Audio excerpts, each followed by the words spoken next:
या तो तू युद्ध में बलिदान देकर स्वर्ग को प्राप्त करेगा अथवा विजयश्री प्राप्त कर पृथ्वी का राज्य भोगेगा। गीता के इसी श्लोक को प्रेरणा मानकर भारत के शूरवीरों ने कारगिल युद्ध में दुश्मन को पांव पीछे खींचने के लिए मजबूर कर दिया था। 26 जुलाई 1999 के दिन भारतीय सेना ने कारगिल युद्ध के दौरान चलाए गए ऑपरेशन विजय को सफलतापूर्वक अंजाम देकर भारत भूमि को घुसपैठियों के चंगुल से मुक्त कराया था। इसी की याद में 26 जुलाई अब हर वर्ष कारगिल दिवस के रूप में मनाया जाता है। यह दिन है उन शहीदों को याद कर अपने श्रद्धा सुमन अर्पण करने का जो हंसते हंसते मातृभूमि की रक्षा करते हुए वीर गति को प्राप्त हुए। यह दिन समर्पित है उन्हें जिन्होंने अपना आज हमारे कल के लिए बलिदान कर दिया। कारगिल युद्ध को हुए 23 साल हो चुके हैं। इस साल हम विजय दिवस की 23वीं वर्षगांठ मना रहे हैं। आज भी कारगिल में देश के लिए अपना सर्वस्व न्यौछावर कर देने वाले वीर योद्धाओं की कुछ बातें रोम रोम में देशभक्ति की लौ को प्रज्वलित कर देती है। कारगिल विजय दिवस के अवसर पर उन वीर योद्धाओं के साहस और बलिदान को याद किया जाता है। दरअसल सर्दियों की शुरुआत में शिमला समझौते के तहत दोनों देश ठंड के समय अग्रिम चौकियों से अपने सैनिकों को हटा लेते हैं। सैनिक ऊंची चोटियों पर अपनी पोस्ट छोड़कर निचले इलाकों में आ जाते थे। पाकिस्तान और भारतीय दोनों सेनाएं ऐसा करती थी। सर्दियों में जब भारतीय सेना चोटियों से नीचे उतरी तो पाकिस्तानी सैनिकों और आतंकवादियों ने चुपके से घुसपैठ करके प्रमुख चोटियों को अपने कब्जे में कर लिया। पाकिस्तानी सैनिक और आतंकवादी अब ऐसी प्रमुख चोटियों पर तैनात थे जहां से वह भारतीय सेना को बहुत ज़्यादा नुकसान पहुंचा सकते थे। भारतीय सेना को इस घुसपैठ की जानकारी चरवाहों से मिली। चरवाहों ने पाकिस्तानी सैनिकों और घुसपैठियों को वहां देख लिया था।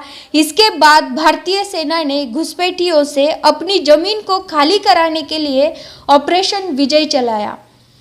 कारगिल युद्ध, जो कारगिल संघर्ष के नाम से भी जाना जाता है, भारत और पाकिस्तान के बीच 1999 में मई के महीने में कश्मीर के कारगिल जिले से प्रारंभ हुआ था।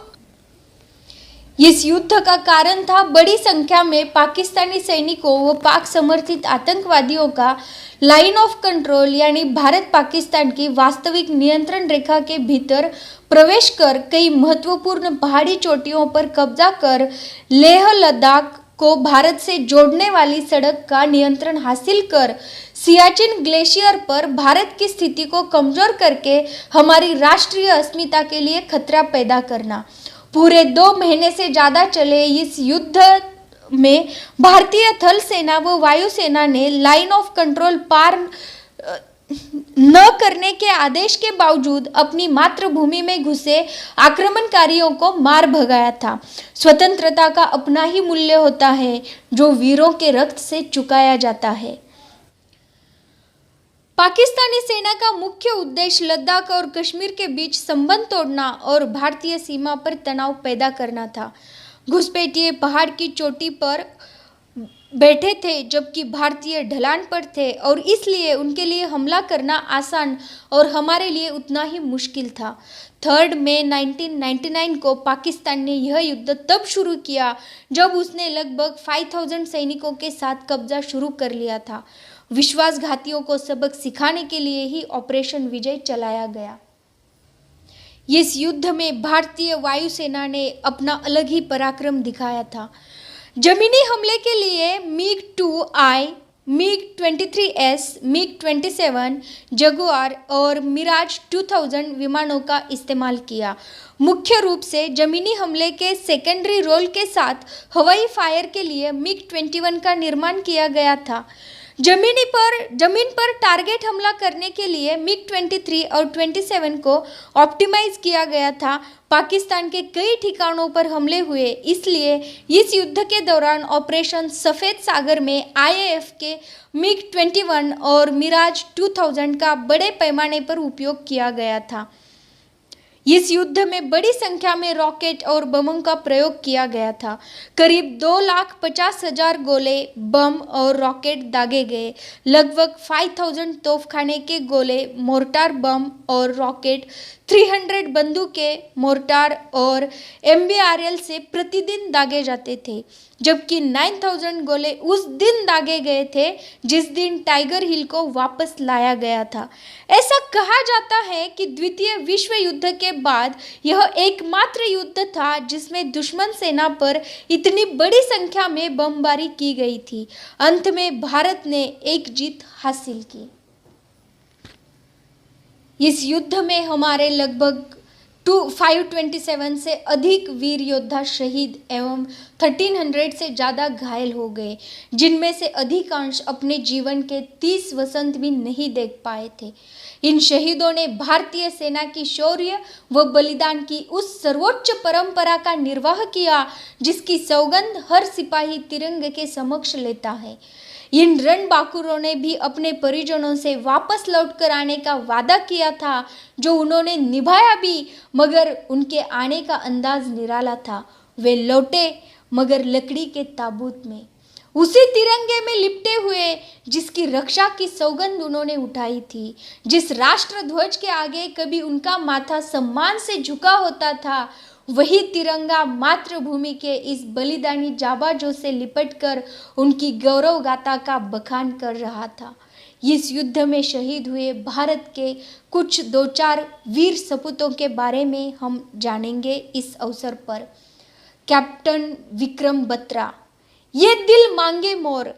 हिमाचल प्रदेश के छोटे से कस्बे पालमपुर के 13 जम्मू कश्मीर राइफल्स के कैप्टन विक्रम बत्रा उन बहादुरों में से एक है जिन्होंने एक के बाद एक कई सामरिक महत्व की चोटियों पर भीषण लड़ाई के बाद फतेह हासिल की थी। यहाँ तक कि पाकिस्तानी लड़ाकों ने भी उनकी बहादुरी को सलाम किया था और उन्हें शेर शाह के नाम से नवाजा था। मोर्चे पर डटे इस बहादुर ने अकेले ही कई शत्रुओं को ढेर कर दिया। सामने से होती भीषण गोलीबारी में घायल होने के बावजूद उन्होंने अपनी डेल्टा टुकड़ी के साथ चोटी नंबर 4875 पर हमला किया, मगर एक घायल साथी अधिकारी को युद्ध क्षेत्र से निकालने के प्रयास में मां भारती का लाडला विक्रम बत्रा 7 जुलाई की सुबह शहीद हो गया।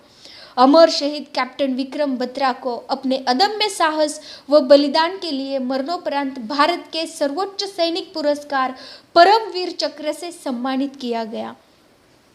इस युद्ध में अमर होने वाले कैप्टन अनुज नायर, 17 जाट रेजिमेंट के बहादुर कैप्टन अनुज नायर टाइगर हिल सेक्टर की एक महत्वपूर्ण चोटी वन पिंपल की लड़ाई में अपने 6 साथियों के शहीद होने के बाद भी मोर्चा संभाले रहे। गंभीर रूप से घायल होने के बाद भी उन्होंने अतिरिक्त कुमक आने तक अकेले ही दुश्मनों से लोहा लिया, जिसके परिणाम स्वरूप भारतीय सेना इस सामरिक चोटी पर भी वापस कब्जा करने में सफल रही। इस वीरता के लिए कैप्टन अनुज को मरणोपरांत भारत के दूसरे सबसे बड़े सैनिक सम्मान महावीर चक्र से नवाजा गया। इस युद्ध में शहीद हुए हमारे एक और मेजर पद्मपानी आचार्य, राजपूताना राइफल्स के मेजर पद्मपानी आचार्य भी कारगिल में दुश्मनों से लड़ते हुए शहीद हो गए। उनके भाई भी द्रास सेक्टर में इस युद्ध में शामिल थे, उन्हें भी इस वीरता के लिए महावीर चक्र से सम्मानित किया गया। लेफ्टिनेंट मनोज पांडे, 1/11 गोरखा राइफल्स के लेफ्टिनेंट मनोज पांडे की बहादुरी की इबारत आज भी बटालिक सेक्टर के जुबार टॉप पर लिखी है। अपनी गोरखा पलटन लेकर दुर्गम पहाड़ी क्षेत्र में काली माता की जय के नारे के साथ उन्होंने दुश्मनों के छक्के छुड़ा लिए। अत्यंत दुर्गम क्षेत्र में लड़ते हुए मनोज पांडे ने दुश्मनों के कई बंकर नष्ट कर दिए। गंभीर रूप से घायल होने के बावजूद मनोज अंतिम क्षण तक लड़ते रहे। भारतीय सेना की साथी को पीछे न छोड़ने की परंपरा का मरते दम तक पालन करने वाले मनोज पांडे को उनके शौर्य व बलिदान के लिए मरणोपरांत परमवीर चक्र से सम्मानित किया गया। कैप्टन सौरभ कालिया, भारतीय वायुसेना भी इस युद्ध में जौहर दिखाने में पीछे नहीं रही। टोलोलिंग की दुर्गम पहाड़ियों में छिपे घुसपैठियों पर हमला करते समय वायुसेना के कई बहादुर अधिकारी व अन्य रैंक भी इस लड़ाई में दुश्मन से लोहा लेते हुए शहीद हुए। सबसे पहले कुर्बानी देने वालों में से थे कैप्टन सौरभ कालिया और उनकी पेट्रोलिंग पार्टी के जवान। घोर यातनाओं के बाद भी कैप्टन कालिया ने कोई भी जानकारी दुश्मनों को नहीं दी। स्क्वाड्रन लीडर अजय आहूजा का विमान भी दुश्मन गोलीबारी का शिकार हुआ।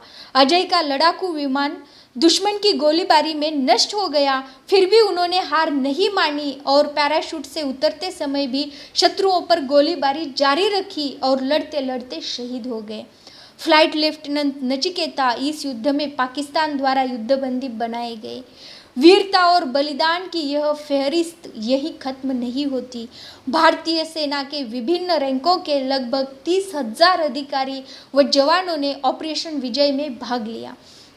युद्ध के पश्चात पाकिस्तान ने इस युद्ध के लिए कश्मीरी आतंकवादियों को जिम्मेदार ठहराया था, जबकि यह बात किसी से छिपी नहीं थी कि पाकिस्तान इस पूरी लड़ाई में लिप्त था। बाद में नवाज शरीफ और शीर्ष सैन्य अधिकारियों ने प्रत्यक्ष अप्रत्यक्ष रूप से पाक सेना की भूमिका को स्वीकार किया था। यह युद्ध हाल के ऊंचाई पर लड़े जाने वाले विश्व के प्रमुख युद्धों में से एक है। सबसे बड़ी बात यह रही कि दोनों ही देश परमाणु हथियारों से संपन्न है, पर कोई भी युद्ध हथियारों के बल पर नहीं लड़ा जाता है।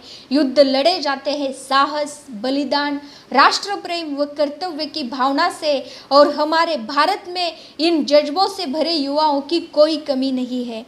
मातृभूमि पर सर्वोच्च न्यौछावर करने वाले अमर बलिदानी भले ही अब हमारे बीच नहीं है, मगर इनकी यादें हमारे दिलों में हमेशा हमेशा के लिए बसी रहेंगी। शहीदों की चिताओं पर लगेंगे हर बरस मेले, वतन पे मिटने वालों का यही बाकी निशा होगा। आज कारगिल विजय दिवस के अवसर पर इस युद्ध में शहीद हमारे भारत माँ के सारे वीर सपूतों को विनम्र अभिवादन।